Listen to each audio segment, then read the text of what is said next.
श्री रामकृष्ण देव के उपदेश वचनामृत पृष्ठ क्रमांक 174 परिच्छेद 29 दक्षिणेश्वर में भक्तों के साथ मणिलाल और काशी दर्शन। चलो भाई, आज फिर भगवान श्री रामकृष्ण के दर्शन करने दक्षिणेश्वर मंदिर चले। देखें किस तरह वे भक्तों के साथ आनंद विलास कर रहे हैं और किस तरह सदा ईश्वरी भाव में मस्त होकर समाधि मग्न हो रहे हैं। हम देखेंगे कभी वे समाधि मग्न हैं, कभी कीर्तन के आनंद में मतवाले बने हुए हैं, तो कभी प्राकृत मनुष्यों की तरह भक्तों से वार्तालाप करते हैं। मुख में ईश्वरी प्रसंग के सिवा दूसरा विषय ही नहीं। मन सदा अंतर्मुख है, हर एक श्वास के साथ माँ का नाम जप रहे हैं। व्यवहार 5 वर्ष के बालक की तरह है। अभिमान कहीं छू तक नहीं गया है, किसी विषय में आसक्ति नहीं, सदानंद, सरल और उदार स्वभाव है। ईश्वर ही सत्य है और सब अनित्य, 2 दिन का, यही एक वाणी है। चलो उस प्रेमोन्मत्त बालक को देखने चले। वे महायोगी हैं, अनंत सागर के किनारे एकाकी विचरण कर रहे हैं। उस अनंत सच्चिदानंद सागर में मानो कुछ देख रहे हैं और देखकर प्रेमोन्मत्त बने घूम रहे हैं। आज चैत्र की शुक्ला प्रतिपदा है, रविवार 8 अप्रैल 1883। कल शनिवार को अमावस्या थी। श्री रामकृष्ण कल बलराम बाबू के घर गए थे। अमानिशा के घोर अंधकार में महाकाली एकाकी महाकाल के साथ लीला विलास करती है। इसीलिए श्री रामकृष्ण अमावस्या के दिन स्थिर नहीं रह पाते। बालकों की सी स्थिति है। जो दिन रात निरंतर माँ के दर्शन कर रहा हो, माँ के बिना जो क्षण भर भी रह नहीं सकता, वहाँ बालक ही तो है। प्रातः काल का समय है। श्री रामकृष्ण बच्चे की तरह बैठे हुए हैं। पास ही बालक भक्त राखाल बैठे हुए हैं। मास्टर ने आकर भूमिष्ठ हो प्रणाम किया। श्री रामकृष्ण के भतीजे रामलाल भी हैं। किशोरी तथा और भी कुछ भक्त आ गए। थोड़ी देर में पुराने ब्राह्म भक्त श्री मणिलाल मल्लिक भी आए और भूमिष्ठ हो श्री रामकृष्ण को प्रणाम किया। मणिलाल काशी गए थे, व्यवसायी आदमी है, काशी में उनकी कोठी है। श्री रामकृष्ण: क्यों जी, काशी गए थे, कुछ साधु महात्मा भी देखे? मणिलाल: जी हाँ, त्रैलंग स्वामी, भास्कर आनंद, इन सबको देखने गया था। श्री रामकृष्ण: कहो, इन सबको कैसे देखा? मणिलाल: त्रैलंग स्वामी उसी ठाकुरबाड़ी में है, मणिकर्णिका घाट पर, वेणी माधव के पास। लोग कहते हैं पहले उनकी बड़ी ऊंची अवस्था थी, बड़े बड़े चमत्कार दिखला सकते थे, अब बहुत कुछ घट गया है। श्री रामकृष्ण: यह सब विषयी लोगों की निंदा है। मणिलाल: भास्करानंद सबसे मिलते जुलते हैं, वे त्रैलंग स्वामी की तरह नहीं है कि एकदम बोलना ही बंद। श्री रामकृष्ण: भास्करानंद से तुम्हारी कोई बातचीत हुई? मणिलाल: जी हाँ, बहुत बातें हुई। उनसे पाप पुण्य की भी बात चली थी। उन्होंने कहा, पाप मार्ग का त्याग करना, पाप की चिंता मत करना। ईश्वर यही सब चाहते हैं। जिन कामों के करने से पुण्य होता है, उन्हीं कामों को करना चाहिए। सिद्धों की दृष्टि में ईश्वर ही करता है।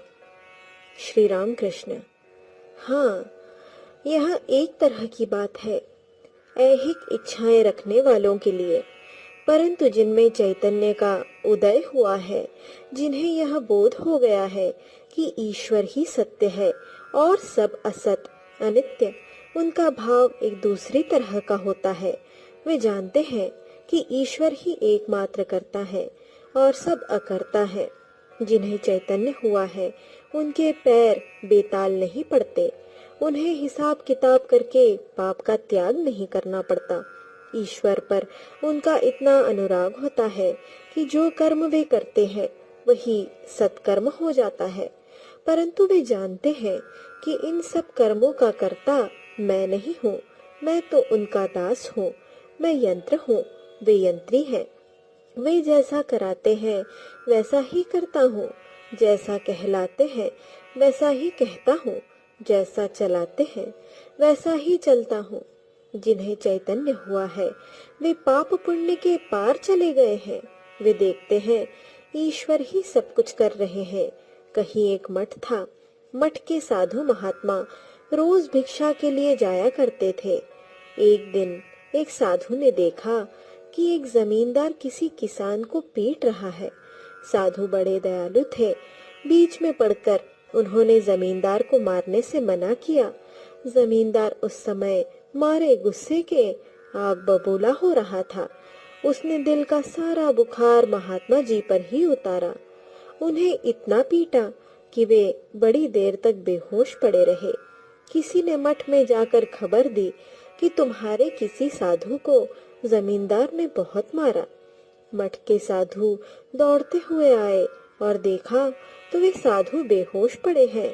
तब उन्होंने उन्हें उठाकर मठ में लाया और एक कमरे में सुला दिया। साधु बेहोश थे। चारों ओर से लोग उन्हें घेरे दुखित भाव से बैठे थे। कोई कोई पंखा झल रहे थे। एक ने कहा, मुंह में जरा दूध डालकर तो देखो।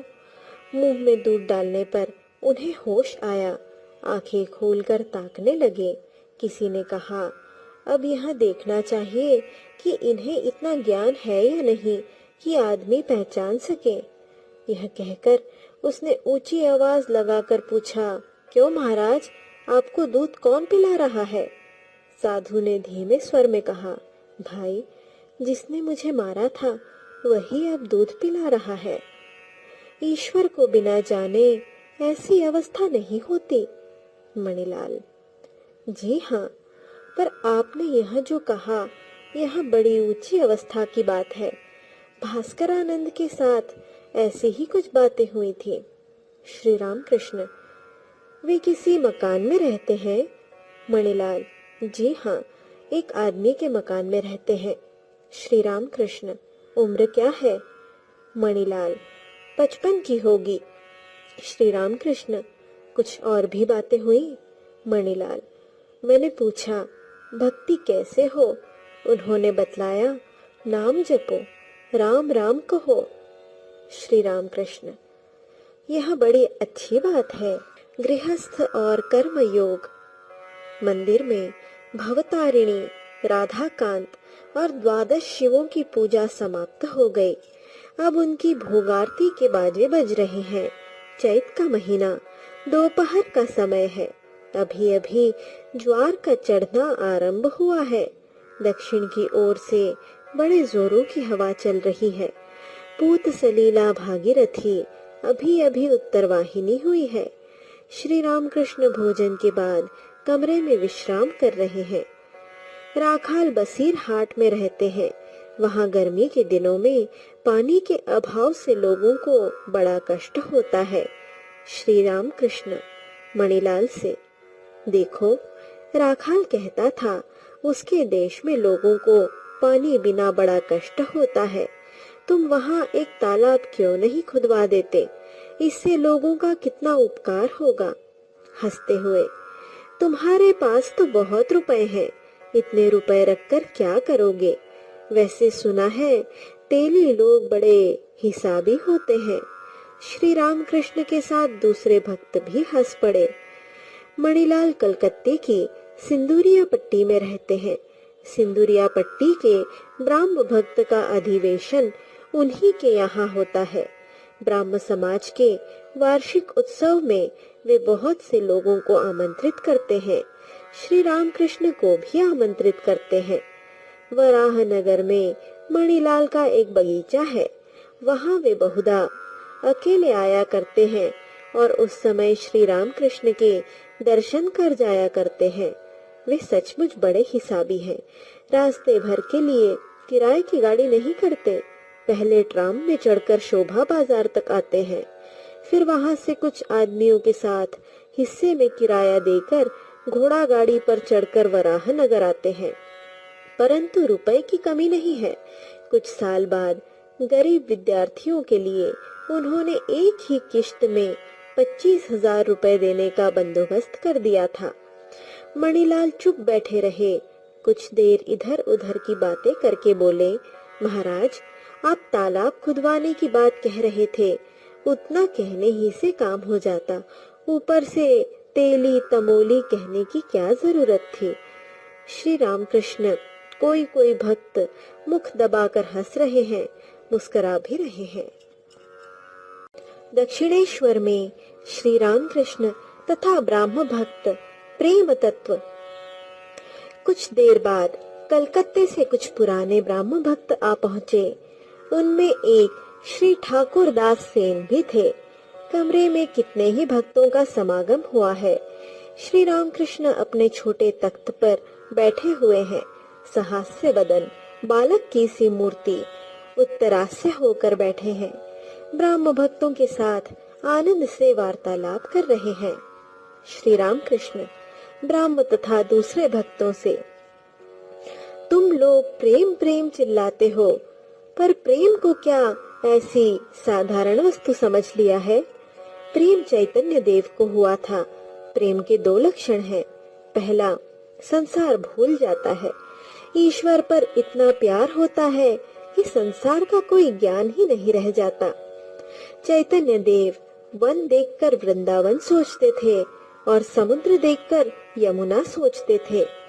दूसरा लक्षण यह है कि अपनी देह जो इतनी प्यारी वस्तु है, उस पर भी ममता नहीं रह जाती। देहात्म बोध समूल नष्ट हो जाता है। ईश्वर के दर्शन हुए बिना प्रेम नहीं होता। ईश्वर प्राप्ति के कुछ लक्षण हैं। जिसके भीतर अनुराग के ऐश्वर्य प्रकाशित हो रहे हैं, उसके लिए ईश्वर प्राप्ति में अधिक देर नहीं है। अनुराग के ऐश्वर्य क्या है, सुनोगे? विवेक, वैराग्य, जीवों पर दया, साधु सेवा, साधु संग, ईश्वर का नाम गुण कीर्तन, सत्य वचन, यह सब।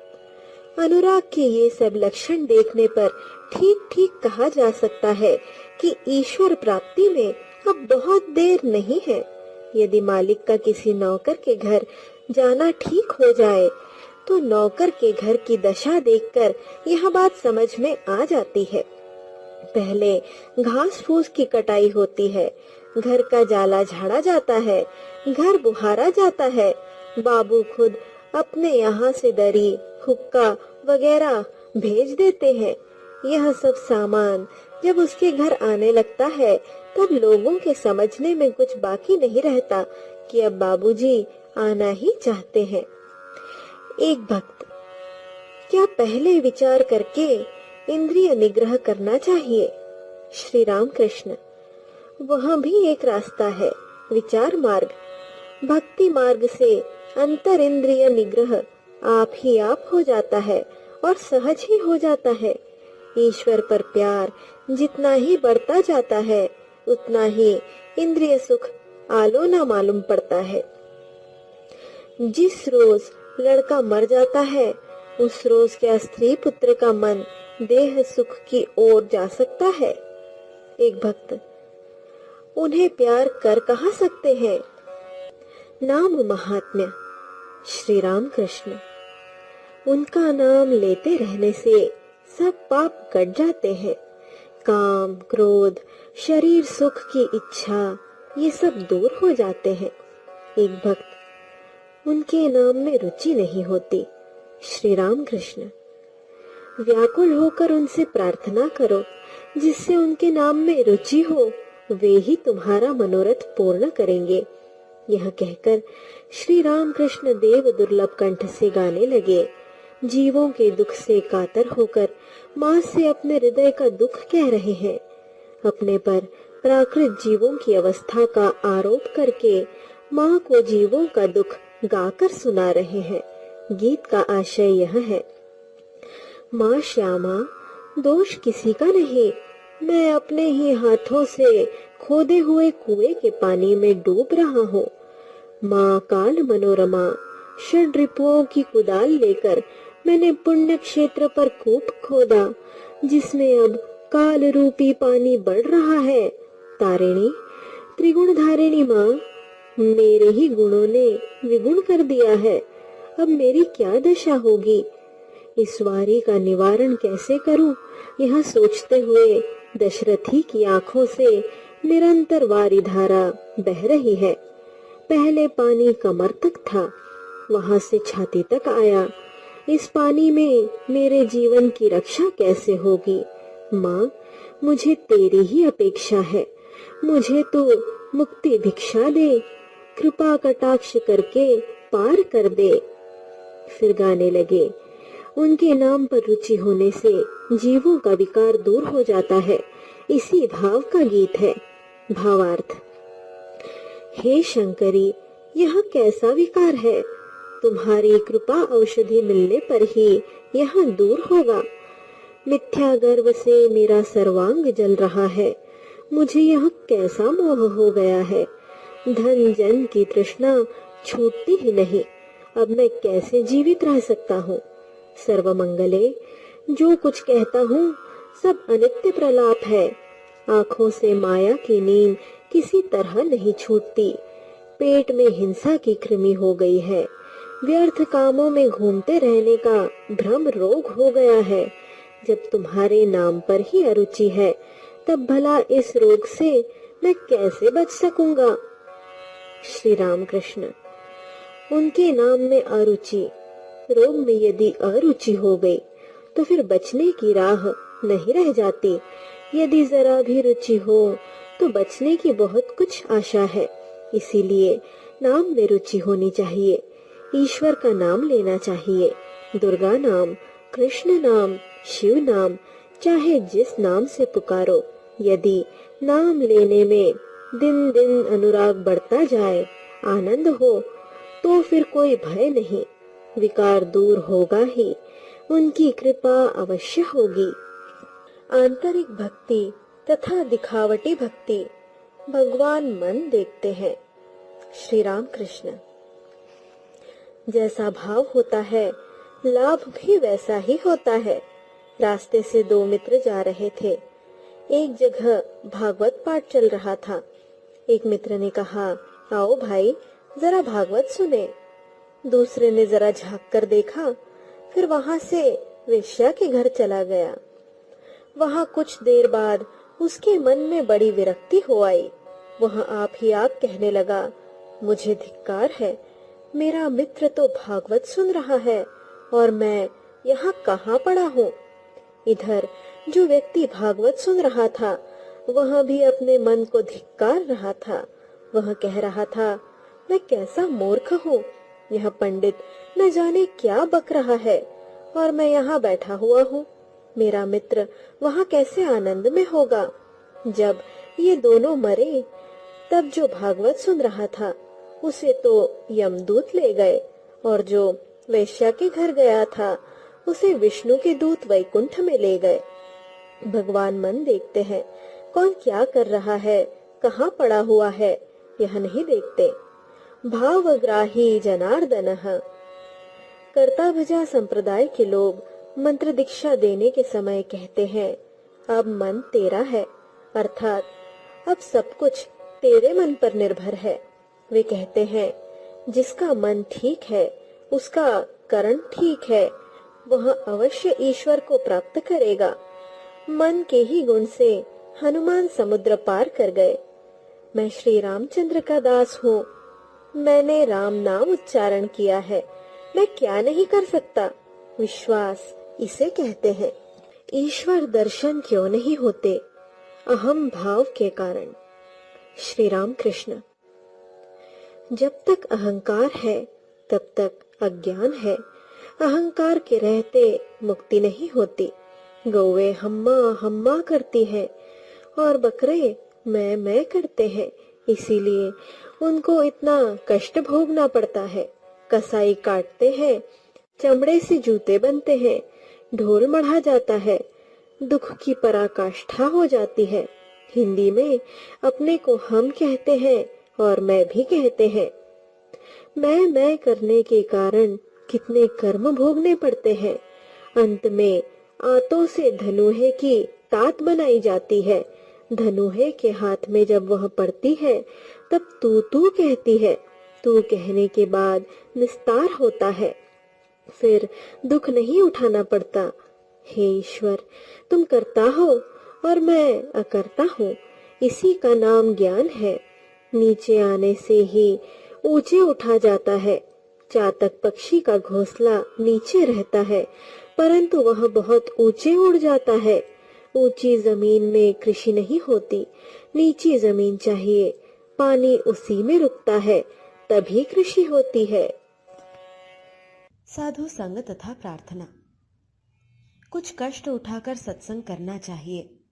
घर में तो केवल विषय चर्चा होती है, रोग लगा ही रहता है। जब चिड़िया सीखचे पर बैठती है तभी राम राम बोलती है। जब वन में उड़ जाती है तब वही टै टै करने लगती है।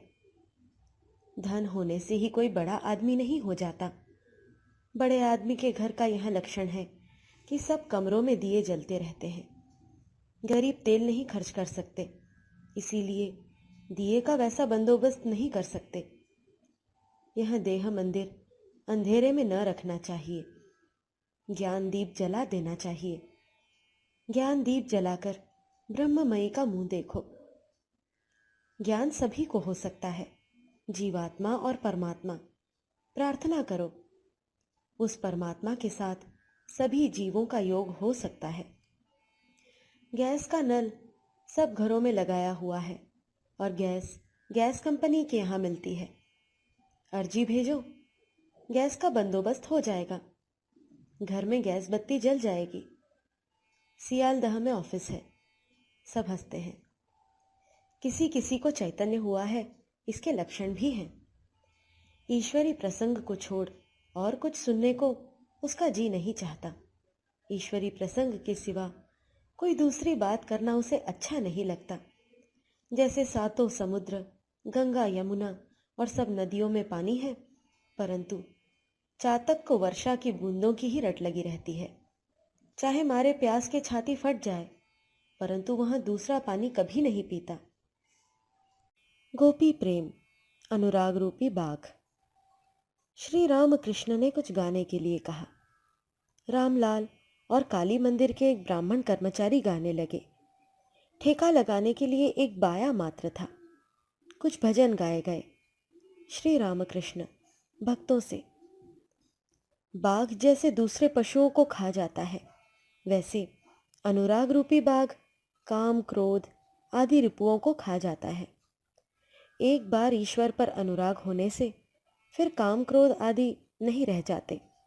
गोपियों की ऐसी ही अवस्था हुई थी। श्री कृष्ण पर उनका ऐसा ही अनुराग था और है अनुराग अंजन। श्रीमती राधा कहती है, सखियों, मैं चारों ओर कृष्ण ही देखती हूँ। उन लोगों ने कहा, सखी, तुमने आंखों में अनुराग अंजन लगा लिया है, इसीलिए ऐसा देखती हो। इस प्रकार लिखा है कि मेंढक का सिर जलाकर उसका अंजन आंखों में लगाने से चारों ओर सांप ही सांप दिख पड़ते हैं। जो लोग केवल कामिनी कांचन में पड़े हुए हैं, कभी ईश्वर का स्मरण नहीं करते, वे बद्ध जीव हैं। उन्हें लेकर क्या कभी महान कार्य हो सकता है? जैसे कौवे का चोंच मारा हुआ आम ठाकुर सेवा में लगाने की क्या खाने में भी हिचकिचाहट होती है। संसारी जीव, बद्ध जीव, ये रेशम के कीड़े हैं। यदि चाहे तो कोश को काटकर बाहर निकल सकते हैं, परंतु खुद जिस घर को बनाया है उसे छोड़ने में बड़ा मोह होता है। फल यह होता है कि उसी में उनकी मृत्यु हो जाती है। जो मुक्त जीव हैं, वे कामिनी कांचन के वशीभूत नहीं होते। कोई कोई रेशम के कीड़े जिस कोई को इतने प्रयत्न से बनाते हैं, उसे काटकर निकल भी आते हैं, परंतु ऐसे एक ही दो होते हैं। माया मोह में डाले रहती है। दो एक मनुष्यों को ज्ञान होता है, वे माया के भुलावे में नहीं आते, कामिनी कांचन के वशीभूत नहीं होते। साधन सिद्ध और कृपा सिद्ध, कोई कोई बड़े परिश्रम से खेत में पानी खींचकर लाते हैं। यदि ला सके तो फसल भी अच्छी होती है। किसी किसी को पानी सींचना ही नहीं पड़ा, वर्षा के जल से खेत भर गया। उसे पानी सींचने के लिए कष्ट नहीं उठाना पड़ा। माया के हाथ से रक्षा पाने के लिए कष्ट साध्य साधन भजन करना पड़ता है। कृपा सिद्ध को कष्ट नहीं उठाना पड़ता, परंतु ऐसे दो ही एक मनुष्य होते हैं, और है नित्य सिद्ध। इनका ज्ञान चैतन्य जन्म जन्मांतरों में बना ही रहता है, मानो फव्वारे की कल बंद है। मिस्त्री ने इसे उसे खोलते हुए उसको भी खोल दिया और उससे फर्र से पानी निकलने लगा। जब नित्य सिद्ध का प्रथम अनुराग मनुष्य देखते हैं तब आश्चर्य से कहने लगते हैं, इतनी भक्ति, इतना वैराग्य, इतना प्रेम इसमें कहाँ था। श्री राम कृष्ण गोपियों के अनुराग की बात कह रहे हैं। फिर गाना होने लगा। रामलाल गाने लगे। गीत का आशय यह है, हे नाथ, तुम ही हमारे सर्वस्व हो, तुम ही हमारे प्राणों के आधार हो, और सब वस्तुओं में सार पदार्थ भी तुम ही हो। तुम्हें छोड़ तीनों लोक में अपना और कोई नहीं। सुख, शांति, सहाय, संबल, संपद, ऐश्वर्य, ज्ञान, बुद्धि, बल, वासगृह, आराम स्थल, आत्मीय, मित्र, परिवार, सब कुछ तुम ही हो। तुम ही हमारे इहकाल हो और तुम ही परकाल हो। तुम ही परित्राण हो और तुम ही स्वर्गधाम हो। शास्त्र विधि और कल्पतरु गुरु भी तुम ही हो। तुम ही हमारे अनंत सुख के आधार हो। हमारे उपाय, हमारे उद्देश्य तुम ही हो। तुम ही सृष्टा, पालन करता और उपास्य हो। दंडदाता पिता, स्नेहमयी माता और भवार्णव के कर्णधार भी तुम ही हो। श्री रामकृष्ण भक्तों से, आहा, कैसा गीत है। तुम ही हमारे सर्वस्व हो। अक्रूर के आने पर गोपियों ने श्री राधा से कहा, राधे, यह तेरे सर्वस्व धन का हरण करने के लिए आया है। प्यार यह है, ईश्वर के लिए व्याकुलता इसे कहते हैं। फिर गाना होने लगा। भावार्थ, रथ चक्र को न पकड़ो न पकड़ो, क्या रथ चक्र से चलता है? जिनके चक्र से जगत चलता है वे हरि ही इस चक्र के चक्री हैं। गीत सुनते सुनते श्री रामकृष्ण गंभीर समाधि सागर में डूब गए। भक्तगण श्री रामकृष्ण को चुपचाप टकटकी लगाए देख रहे हैं। कमरे में सन्नाटा छाया हुआ है। श्री रामकृष्ण हाथ जोड़े हुए समाधिस्थ बैठे हैं, वैसे ही जैसे फोटोग्राफ में दिखाई देते हैं। नेत्रों से आनंद धारा बह रही है। बड़ी देर बाद श्री रामकृष्ण प्रकृतिस्थ हुए, परंतु अभी उन्हीं से वार्तालाप कर रहे हैं जिन्हें समाधि अवस्था में देख रहे हैं। कोई कोई शब्द सुन पड़ता है। श्री रामकृष्ण आप ही आप कह रहे हैं, तुम ही मैं हो, मैं ही तुम हूं। खूब करते हो, परंतु यह मुझे पीलिया रोग तो नहीं हो गया। चारों ओर तुम्ही को देख रहा हूं। हे कृष्ण, दीन बंधु, प्राणवल्लभ, गोविंद, प्राणवल्लभ, गोविंद कहते हुए श्री रामकृष्ण फिर समाधि मग्न हो गए। भक्तगण महाभावमय श्री रामकृष्ण को बार बार देख रहे हैं, किंतु फिर भी नेत्रों की तृप्ति नहीं होती। श्री रामकृष्ण का ईश्वर आवेश, उनके मुख से ईश्वर वाणी।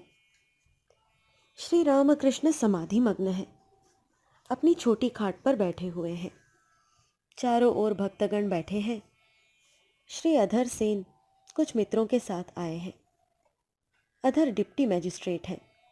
इन्होंने श्री रामकृष्ण को पहले एक बार देखा है, आज दूसरी बार देख रहे हैं। इनकी उम्र लगभग 29-30 वर्ष की होगी। इनके मित्र शारदा चरण को मृत पुत्र का शोक है। ये स्कूलों के डिप्टी इंस्पेक्टर रह चुके हैं, अब पेंशन ले ली है। साधन भजन पहले से ही कर रहे हैं। बड़े लड़के का देहांत हो जाने से किसी तरह मन को सांत्वना नहीं मिलती। इसीलिए अधर उन्हें श्री रामकृष्ण के पास ले आए हैं। बहुत दिनों से अधर स्वयं भी श्री रामकृष्ण को देखना चाहते थे। श्री रामकृष्ण की समाधि छूटी। आंखें खोलकर आपने देखा कमरे भर के लोग आपकी ओर ताक रहे हैं। उस समय आप अपने आप कुछ कहने लगे। क्या श्री रामकृष्ण के मुंह से ईश्वर स्वयं उपदेश दे रहे हैं? श्री रामकृष्ण। कभी कभी विषयी मनुष्यों में ज्ञान का उन्मेष होता है। वह दीप शिखा की तरह दीख पड़ता है। नहीं नहीं, सूर्य की किरण की तरह। छेद के भीतर से मानो किरण निकल रही है। विषय मनुष्य और ईश्वर का नाम, उसमें अनुराग नहीं होता। जैसे बालक कहता है, तुझे भगवान की कसम है। घर की स्त्रियों का झगड़ा सुनकर भगवान की कसम याद कर ली है। विषयी मनुष्यों में निष्ठा नहीं होती। हुआ हुआ, न हुआ तो न सही। पानी की जरूरत है, कुआं खोद रहा है। खोदते खोदते जैसे ही कंकड़ निकला कि बस छोड़ दी वह जगह, दूसरी जगह खोदने लगा। लो, वहां भी बालू ही बालू निकलती है। बस वहां से भी अलग हुआ। जहां खोदना आरंभ किया है वही जब खोदता रहे तभी तो पानी मिलेगा। जीव जैसे कर्म करता है वैसे ही फल भी पाता है। इसीलिए गाने में कहा है। भावार्थ। मां श्यामा, दोष किसी का नहीं। मैं अपने ही हाथों खोदे हुए कुएं के पानी में डूब रहा हूं। मैं और मेरा अज्ञान है। विचार तो करो, देखोगे जिसे मैं कह रहे हो वह आत्मा के अतिरिक्त और कुछ नहीं है। विचार करो, तुम शरीर हो या हाड़ मांस या और कुछ। तब देखोगे तुम कुछ नहीं हो, तुम्हारी कोई उपाधि नहीं। तब कहोगे मैंने कुछ भी नहीं किया, मेरे न दोष हैं, न गुण, न पाप है, न पुण्य। यह सोना है और यह पीतल। ऐसे विचार को अज्ञान कहते हैं। और सब कुछ सोना है, इसे ज्ञान। ईश्वर दर्शन होने पर विचार बंद हो जाता है। फिर ऐसा भी है कि कोई ईश्वर लाभ करके भी विचार करता है, कोई भक्ति लेकर रहता है, उनका गुणगान करता है। बच्चा तभी तक रोता है जब तक उसे माता का दूध पीने को नहीं मिलता। मिला कि रोना बंद हो गया, तब आनंद पूर्वक पीता रहता है। परंतु एक बात है, कभी कभी वहां दूध पीते पीते खेलता भी है और आनंद से किलकारियां भरता है। वे ही सब कुछ हुए हैं, परंतु मनुष्य में उनका प्रकाश अधिक है। जहां शुद्ध सत्व बालकों का सा स्वभाव है कि कभी हंसता है, कभी रोता है, कभी नाचता है, कभी गाता है, वहां वे प्रत्यक्ष भाव से रहते हैं। श्री रामकृष्ण अधर का कुशल समाचार ले रहे हैं। अधर ने अपने मित्र के पुत्र शोक का हाल कहा। श्री रामकृष्ण अपने ही भाव में गाने लगे। भावार्थ। जीव, समर के लिए तैयार हो जाओ। रण के वेश में काल तुम्हारे घर में घुस रहा है। भक्ति रथ पर चढ़कर, ज्ञान तूण लेकर, रसना धनुष में प्रेम गुण लगा, ब्रह्ममयी के नाम रूपी ब्रह्मास्त्र का संधान करो। लड़ाई के लिए एक युक्ति और है। तुम्हें रथ रथी की आवश्यकता न होगी यदि भागीरथी के तट पर तुम्हारी यहां लड़ाई हो। क्या करोगे? इस काल के लिए तैयार हो जाओ। काल घर में घुस रहा है, उनका नाम रूपी अस्त्र लेकर लड़ना होगा। करता वे ही हैं। मैं कहता हूं, जैसा कराते हैं वैसा ही करता हूं, जैसा कहाते हैं वैसा ही कहता हूं। मैं यंत्र हूं, तुम यंत्री। मैं घर हूं, तुम घर के मालिक। मैं गाड़ी हूं, तुम इंजीनियर। आम मुख्तार उन्हीं को बनाओ। काम का भार अच्छे आदमी को देने से कभी अमंगल नहीं होता। उनकी जो इच्छा हो करे। शोक भला क्यों नहीं होगा? आत्मज है ना। रावण मरा तो लक्ष्मण दौड़े हुए गए। देखा, उसके हाड़ों में ऐसी जगह नहीं थी जहां छेद न रहा हो। लौटकर राम से बोले, भाई, तुम्हारे बाणों की बड़ी महिमा है। रावण की देह में ऐसी जगह नहीं है जहां छेद न हो। राम बोले, हाड़ के भीतर वाले छेद हमारे बाणों के नहीं हैं। मारे शोक के उसके हाड़ जर्जर हो गए हैं। वे छेद शोक के ही चिन्ह हैं। परंतु है यह सब अनित्य। गृह, परिवार, संतान सब 2 दिन के लिए है। ताड़ का पेड़ ही सत्य है। 2 एक फल गिर जाते हैं, इसके लिए दुख क्यों? ईश्वर 3 काम करते हैं, सृष्टि, स्थिति और प्रलय। मृत्यु है ही। प्रलय के समय सब ध्वंस हो जाएगा, कुछ भी न रह जाएगा। माँ केवल सृष्टि के बीज बीनकर रख देंगी, फिर नई सृष्टि होने के समय उन्हें निकालेंगी। घर की स्त्रियों के जैसे हंडी रहती है, जिसमें वे खीरे, कोहड़े के बीज, समुद्र फेन, नील का डला आदि छोटी छोटी पोटलियों में बांधकर रख देती हैं। सब हंसते हैं। अधर को उपदेश। श्री रामकृष्ण अधर के साथ अपने कमरे के उत्तरी ओर के बरामदे में खड़े होकर बातचीत कर रहे हैं। श्री रामकृष्ण अधर से, तुम डिप्टी हो। यह पद भी ईश्वर के ही अनुग्रह से मिला है।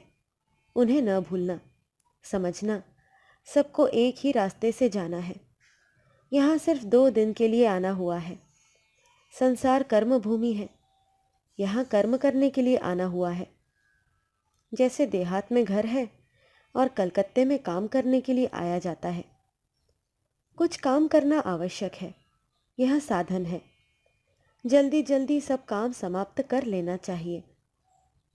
जब सुनार सोना गलाते हैं तब धौकनी, पंखा, फूकनी आदि से हवा करते हैं, जिससे आग तेज हो और सोना गल जाए। सोना गल जाता है तब कहते हैं, चीलम भरो। अब तक पसीने पसीने हो रहे थे, पर काम करके ही तंबाकू पिएंगे। पूरी जिद चाहिए, साधना तभी होती है। दृढ़ प्रतिज्ञा होनी चाहिए। उनके नाम बीज में बड़ी शक्ति है। वह अविद्या का नाश करता है। बीज कितना कोमल है और अंकुर भी कितना नरम होता है, परंतु मिट्टी कैसी ही कड़ी क्यों न हो, वह उसे पार कर ही जाता है। मिट्टी फट जाती है। कामिनी कांचन के भीतर रहने से वे मन को खींच लेते हैं। सावधानी से रहना चाहिए। त्यागियों के लिए विशेष भय की बात नहीं। यथार्थ त्यागी कामिनी कांचन से अलग रहता है। साधना के बल से सदा ईश्वर पर मन रखा जा सकता है। जो यथार्थ त्यागी है, वे सर्वदा ईश्वर पर मन रखते हैं। वे मधुमक्खी की तरह केवल फूल पर बैठते हैं, मधु ही पीते हैं। जो लोग संसार में कामिनी कांचन के भीतर है, उनका मन ईश्वर में लगता तो है, पर कभी कभी कामिनी कांचन पर भी चला जाता है। जैसे साधारण मक्खियाँ बर्फी पर भी बैठती हैं और सड़े घाव पर भी बैठती हैं। हाँ, विष्ठा पर भी बैठती हैं। मन सदा ईश्वर पर रखना। पहले कुछ मेहनत करनी पड़ेगी, फिर पेंशन पा जाओगे।